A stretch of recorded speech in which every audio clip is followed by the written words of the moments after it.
it is wildly unique. Like I mean, yes, there are shades of these other things, but as he presents his final product, it sounds just like him, and Yeah, not a whole lot like a bunch of other stuff, which is really refreshing to see mm, as well. And here, definitely.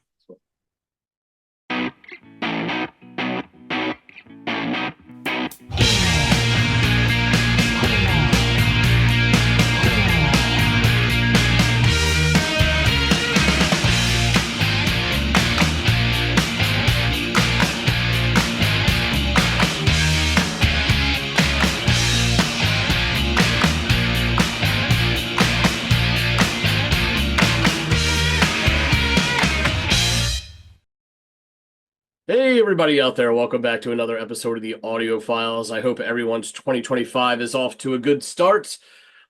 You know why we're here. We're here to discuss music. I'm Andy, that's John, and today our friend John in the lighter shade of green is going to be offering up a track for me to go off and listen to, one that I've likely not yet heard of, by maybe an artist that I've not yet heard of. John, what are you working with today?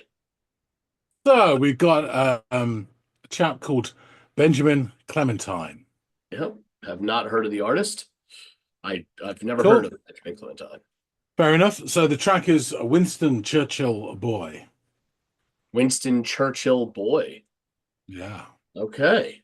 Well, it's an interesting name. Um, I had a bulldog named Winston Churchill, so this is nice. Doesn't And it, everybody? yeah, it's exactly. It's kind of like the default name, isn't it? Um, A but giant yeah. Alsatian called Prince, you know. That's great. Yeah, let me go off and give this tune a listen, and I will come back and let you know what I think. Hmm.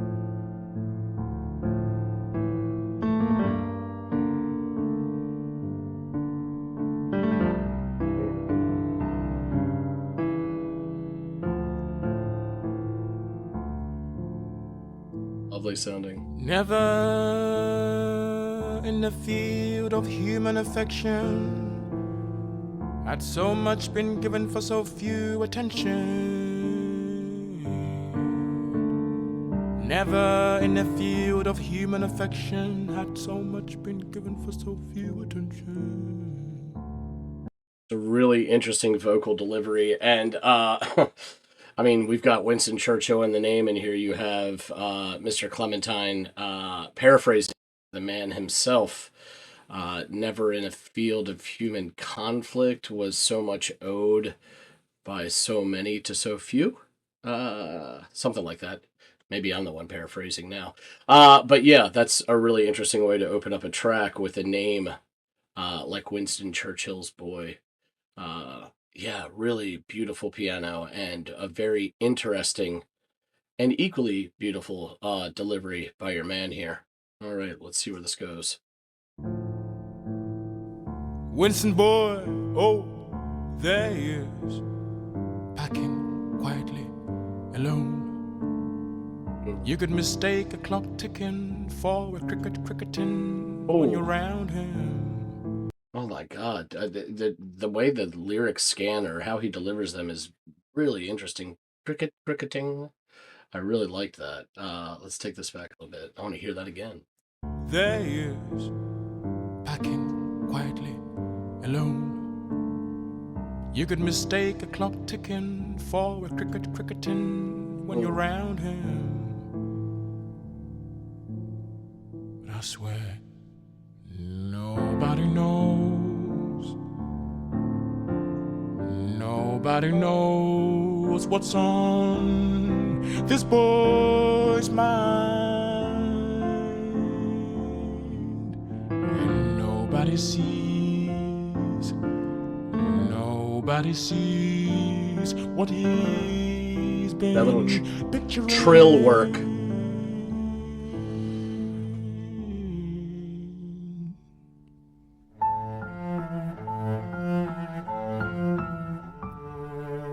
Oh, it's gorgeous. That little bit, for some reason, just instantly made me think of what Speak Softly Love. Is that the name of that iconic song from The Godfather. Um, I don't know why, but that's where it took me. Probably just the combination of those rich strings and that piano, but that bit is gorgeous. Mm.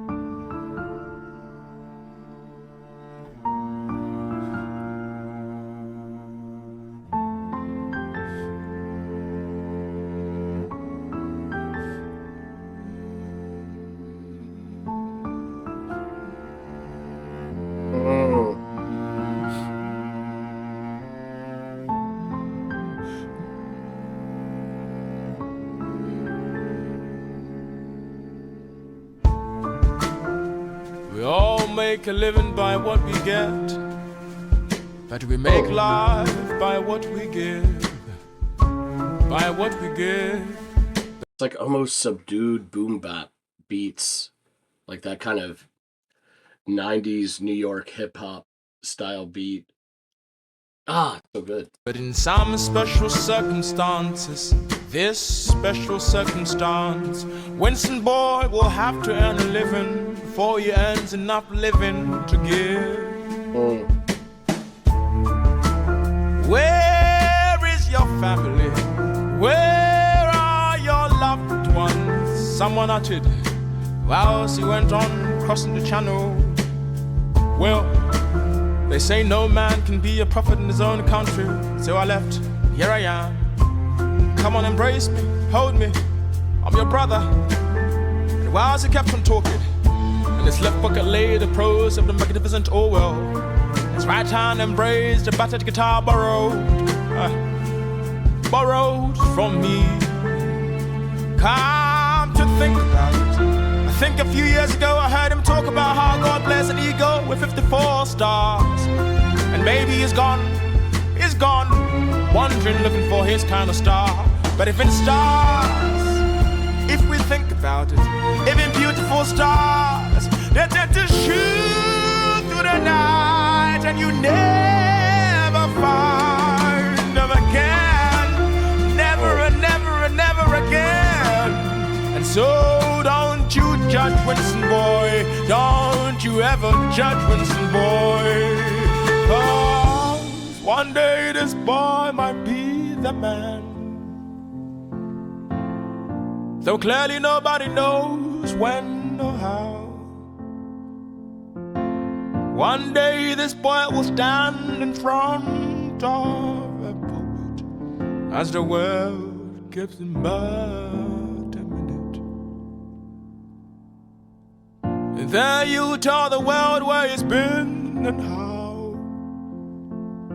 Underground to upper ground, in the depths of I will surely survive. He shares his story with a cup of tears streaming from his eyes. One day this boy will be fine. One day this boy will be fine. You better watch out now, that day might be today.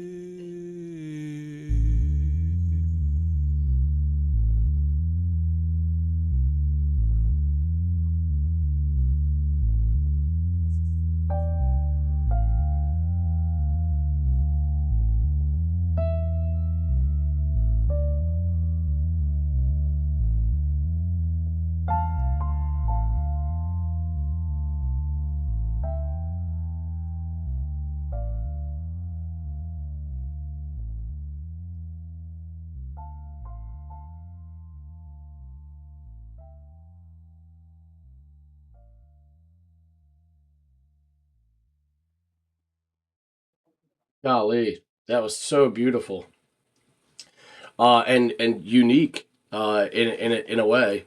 His vocal delivery, uh, I hear it, and it sounds like it would. It's very much him. It doesn't. I don't hear shades of anyone else.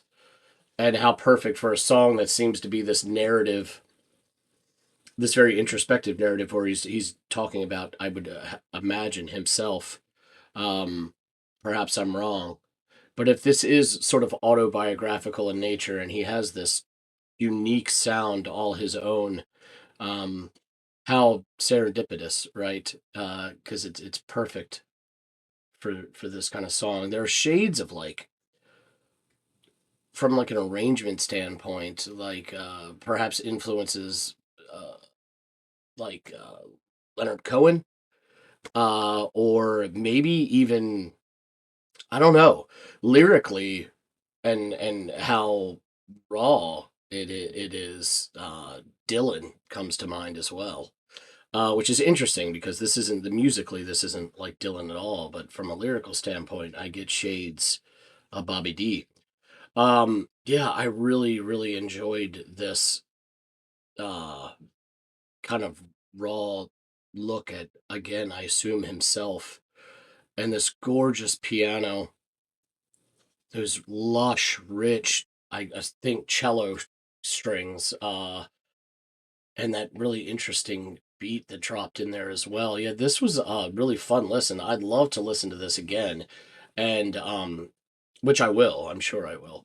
But I'd love to also hear what John has to say about like the subject matter of the song. I hope I'm right. It's a really interesting, like, I don't want to say rags to riches, but like this story of like you can come from nothing and you can come from this other place and still make a difference in a new world or a new place. Um, yeah, yeah, something about having a book by Orwell and a raggedy guitar. Interesting, interesting stuff. And yeah, hopefully John can fill in some of these blanks for me because I'm fully invested in what's going on here and would love to have a better grasp of it. So, in order to do that, we're going to have to get back to the man himself and figure out what we've got on our hands here. So, let's get back to him. Humber, he's back. So you've had to listen to Benjamin Clementine. Mhm. Um, I wonder if he was called Oh My Darling at school. Perhaps not. Easy Peeler, perhaps. I don't know. Yes. Winston Churchill boy. Something a bit different. What did you reckon? I really enjoyed the fact that it had no seeds. That was, that's one of my favorite things about a Clementine. Uh, Gladys Knight would have been furious. yes. Oh man, no, this song and this artist, very interesting stuff, man. The song kicks off with some beautiful like piano chords and a bit of piano noodling. And then Mr. Clementine's voice joins the mix and he delivers this paraphrasing line inspired by the man whose name is in the title of the track. He sings, "Never in the field of human affection had so much been given for so few attention." I think he repeats this. And Winston once said something to the effect of like, "Never in the field of human conflict have so many meant so much, or so much to so few, or whatever, the correlation is there." But I thought that was really interesting and a very, I mean, you see the name in the title, and then immediately he comes out with like a strong reference to the gentleman. So instantly, my attention has been grabbed. He's also got this really interesting cadence and scanning to the lyrics, that I thought were like had this like sort of measured sense of whimsy and intrigue. Certain words struck like an expert diver landing all the twists and turns before barely making a splash as he hits water. There was something about the ticking of the tot or the ticking of a clock, like being mistaken for the crickets cricketing, and just the way those words tumbled out. I had to take it back because it was so rhythmic and Yeah. fun to listen to. Um, and every so often he'll hit these like minor I assume this is him on the piano. I don't know. That there are these minor flourishes and like trills on the keys of the piano, um, that ever so slightly give the song again this little jolt of rhythm, almost like his words do when when he's scanning his lyrics and singing his lyrics. So interesting sort of mechanism deployed both in the piano and both in his vocal delivery that give the song a little fun movement, and make it all that much more attractive. And original too, which is a big theme here. I think the man's got a very original voice, and a very original tact to how he sings. At around the 134 mark, what sounds like cello joins the piano, and shit, it is so lush and beautiful. Um, but I gotta say, oddly, one of the first things I thought of was "Speak Softly, Love," the very like the quintessential song from the Godfather soundtrack. And I don't know if it was just the combination of those two instruments in that moment and how they are so present in that other track that I just alluded to from the Godfather, but for whatever reason, boom, that's where I went.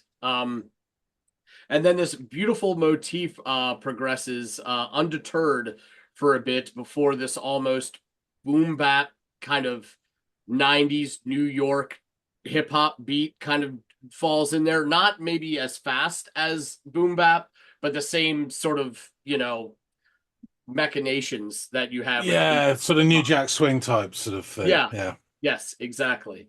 And that was really interesting and intriguing to me, as were the lyrics, this other set of lyrics he delivered where Winston Boy will have to earn a living before he earns enough living to give, or something to that effect. Very interesting lyrics. Again, this song is kind of full of them. He continues this narrative that I have to believe is autobiographical in some way, whether metaphorical or literal. And it's all set against this backdrop of cascading four note motif keys and strings that are going on, and that beat that I mentioned earlier as well. The music shifts at around the 351 mark, and the beat cuts out, as do the strings, again, leaving only the keys and his voice. And he talks about one day the boy becoming the man and seizing the moment he's been given to tell the world how he got to where he is. Now, I'm the one paraphrasing here, but it is something to this effect. And he goes on to say he will tell us all how he made it from the underground to upper ground, from the depths of wherever he started to where he stands now. He will survive, and through tears, he knows that one day he will be fine, and that today just might be that day, which is kind of hopeful, kind of way to punctuate that sentiment. Um, then the music cuts out and allows for a very pregnant pause from the 457 to the 505 mark. And when it returns, there's more of this like not slightly, very isolated piano, but that's slightly in the distance a little bit. It's not quite as pronounced as it had been earlier. And that kind of fades away like a dying star in the deepest recesses of a very vast night sky. So it's very poignant and pretty, somber but uplifting, and vulnerable yet strong. And I can't help to pick up on nods of artists like, from a kind of like how it was structured and arranged. It gave me like Leonard Cohen vibes, but I also got like in the rawness and the and as in parts rawness of the lyrics, but in parts the how intrigued I was by the lyrics, gave me Bob Dylan vibes as well, which is odd because this isn't Bob Dylan music. It's just I'm Yeah. just talking about lyricism here right now, which is maybe Dylan's strongest suit. I mean, the guy could write a song musically like no other, but his lyrics, I've always adored Dylan's lyrics, and this Yeah. is kind of like that really personal kind of stuff that you would expect from Dylan without being too on the nose. So yeah, I really enjoyed the simple beauty of the track and his willingness to kind of put it all out there, and putting himself out there. I admire the bravery that comes with bearing it all for the sake of telling your truth. So yeah, it was a lovely track. There were interesting references to like carrying like an Orwell book and a knackered guitar in one hand. He said that guitar was borrowed from him. It's like, I don't know if that's an interesting way of saying that he got it himself. He bought it himself. That this wasn't a hand me down. It was an initiative that he took to learn music, or I don't know. It was very interesting. Also, something about like coming from another country. You can't be a prophet in your own country. I thought that was an interesting line, and maybe spoke to his experience as an immigrant. I don't know, but interesting, thought-provoking stuff that hopefully you can kind of fill in and let me understand a little bit more. Yeah, yeah, he is unquestionably a talent. Um, I think his approach and his output sometimes can be a bit polarizing, but people either love it or hate it. But I first heard this track live. Um, I can't remember it wasn't on later. It was some, and he did another track on that. It was something else. It was some late nights of artsy program, and he did this live. And there was a just a string quartet behind him. Mm. I think there was a drummer as well, and him at the As he piano. like sat at the piano, yeah, Yeah. And yeah, mesmerizing. Unbelievable. Really I can powerful, as you imagine. can imagine. So yeah, it's a really interesting track. It is semi-autobiographical. There's bits in there that aren't, bits that are. His story is interesting as well, and I think you'll get a kick out of it. So that's why I chose it.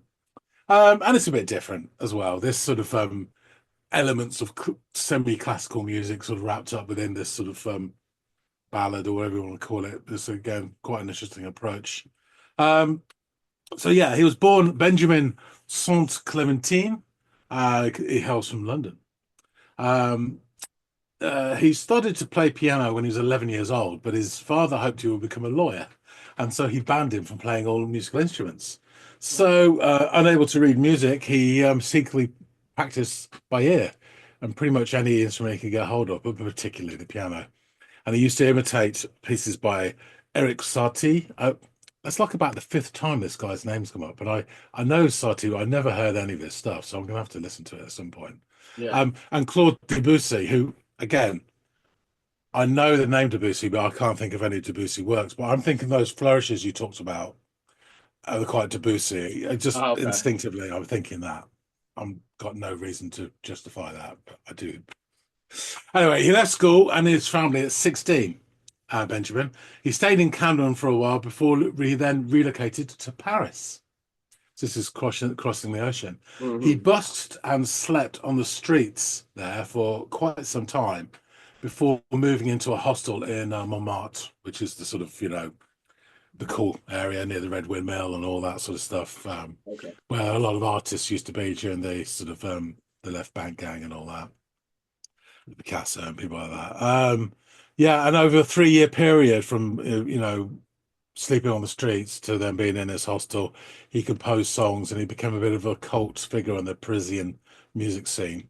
He was discovered by an agent who introduced him to other people in the French music industry, and then he started to play festivals to larger and larger audiences, and that's how he sort of became known.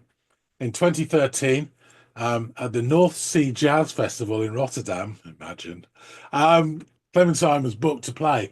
He failed to show because he had no funds for a train ticket and had attempted to walk the 45 kilometers needed to get there by foot. Um, he did play the festival 2 years later. It doesn't say whether it took him 2 years to walk there or if he was invited back. I presume that's the case. So he then released his debut EP in 2013, and after that he appeared on Later with Jules Holland, barefooted with his piano to great acclaim, particularly from a certain fellow guest, a Mr. Paul McCartney, who went absolutely batshit over it. Mm. Um, he God, had that's gotta feel fucking amazing. it has, hasn't it? Oh, contractual shenanigans meant an almost 2 year delay in releasing his debut album. So he was kind of like, tied. His hands were tied. He couldn't do much. So in his spare time, he wrote some classical pieces. He wrote a collection of poetry and his own dictionary. Yeah. So his debut album, at least for now, was released in 2015 in January, and it won the Mercury Music Prize that year. Um, I can't remember the thumbnail. Was it like a painting of a guy in a doorway? Yeah, it looked like it was an album cover. It was like very Yeah, blue with a red rectangle that he was sort of that's it. standing in front of and holding an apple in one of his hands, I think. Yes, that's right. It's Granny Smith. Um, so the front cover painting is actually based on Magritte's The Son of Man. So it's based on a classic painting. The Guardian said, at least for now, was bold, brave, beautiful, and at times quite brilliant. And that for the most part, these piano-led songs sound unique. There's a really interesting sort of bit from Allmusic. Guy called Timothy Monger. I don't normally mention the reviewers, but he's written some interesting stuff here, so I will name check him. He said that, at least for now, makes its case as a one-man show for piano and voice. The compelling British singer-songwriter is dramatic, self-assured, and theatrical in the extreme, boasting a powerful voice that swells to fill a room, which on this unique record seems to expand and shrink at the drop of a hat. At least for now is a pop record of sorts, but completely on his own terms. And like Anthony Hegarty, an acknowledged influence, and Rufus Wainwright, two artists who have similar aspirations of pseudo-classical grandeur, Clementine will no doubt be polarizing for many listeners. There is no question, however, of his raw talent, poeticism, and knack for beguiling melodies. And in this oversaturated market, the true mavericks will always rise above the din. There's not much in terms of info on who played on this, but on the album, it doesn't mention who the strings are, and I've looked in various places, but Benjamin Clementine, vocals, piano, keyboard, percussion, Alexis Brassard, drums, and Manu Savage, bass guitar and keyboard bass as well. So we got to the lyrics. As you quite rightly identify, the Churchill quote adapted kicks us off. Never in the field of human affection had so much been given for so few attention. Never in the field of human affection had so much been given for so few attention. Winston boy, oh, there he is, packing quietly, alone. You can almost mistake a clock ticking for a cricket cricketing when you're around him. But I swear, nobody knows. Nobody knows what's on this boy's mind. And nobody sees what he's been picturing. And then the cello, as you say, comes in, and the piano main theme, it seems like he moves hands from left to right, it becomes higher. And then the drum beat, as you say, kicks in as well. We all make a living by what we get, but we make a life by what we give, But in some special circumstances, this special circumstance, Winston boy will have to earn a living before he earns enough living to give. Where is your family? Where are your loved ones? Someone uttered while he went on crossing the channel. Well, they say no man could be a prophet in his own country. So I left. Here I am. Come on, embrace me. Hold me. I am your brother. Now, Weiss kept on talking. In his left pocket lay the prose of the magnificent Orwell. His right hand embraced a battered guitar borrowed from me. Come to think about it, I think a few years ago, I heard him talk about how God blessed an eagle with 54 stars. And maybe he's gone wandering, looking for his kind of star. But even stars, if we think about it, even beautiful stars, they tend to shoot through the night, and you'll never find them again. Never and never and never again. So don't you judge Winston boy. Don't you ever judge Winston boy. One day, this boy might be the man. Though clearly, no one knows when or how. One day this boy will stand in front of a pulpit, as the world gives him but a minute. And there he will tell the world where he's been and how. Underground to upper ground, in the depths of I will surely survive. He shares his story with a cup of tears streaming from his eyes. One day this boy will be fine. One day this boy will be fine. But watch out now. That day might be today. Yeah, it's really it's poetic as well, isn't it? It's really interesting, this references to Orwell, because Orwell was a hell of a narrator as well. He did have a dryness to him, but other times it was really sort of interesting characterization. I think first time I heard this, I was struck by he was like a male version of Nina Simone. With that classical background, amazing articulation and sort of characterization of voice, and also you believe everything they're singing, and it's this lovely combination of poetry and narration, a really artful storyteller. And there's bits obviously from his story which have linked into this, and the imagery as well. Winston Churchill boy, sort of, reference to the British Empire. I believe the 54 stars from the eagle is a reference to the Commonwealth, number of countries at the time in it. I'm not 100% sure, but I believe that's the case. So there's these other references, because obviously his family would have come initially from the Commonwealth to Britain, as so many do. And then you've got that to work out how you sit within the motherland, as it were. And then you bugger off as a Francophile to Paris as well. So yeah, I'm intrigued by why he has made Churchill the subject of his or why he's correlating perhaps himself and his own trajectory with that of Churchill. I don't know much about Churchill after he sort of comes into political power. So I don't know what his upbringing or youth was like. Was it riddled with adversity, or like having to come up from a level that, he so no. So no, it's total privilege. There's a film called Young Winston, I believe it is, and it stars as a blonde guy. He always plays nasty bastards. But yeah, it's privilege. But no, I think the reference to Churchill there is the fact, and you may not know this, that from the 50s onwards, particularly Windrush generation, etc., there's a huge amount of both African and Afro-Caribbean families where male sons were named Winston after Churchill, just because of this huge sort of hero worship type thing. So there's an amazing amount of people of a certain backgrounds which are called Winston. Yeah. And I think he's just picked that as a sort of symbol of someone from a foreign or an empire background being transposed into Britain, trying to find its identity, and then going obviously to Paris and looking back at the island from over the channel. I believe that's it. I'm not, who knows? No, fair. But it's just interesting, and it is really interesting. Something I wanted to make sense of, because I was trying to correlate why he picked this. I mean, Orwell went to Paris famously.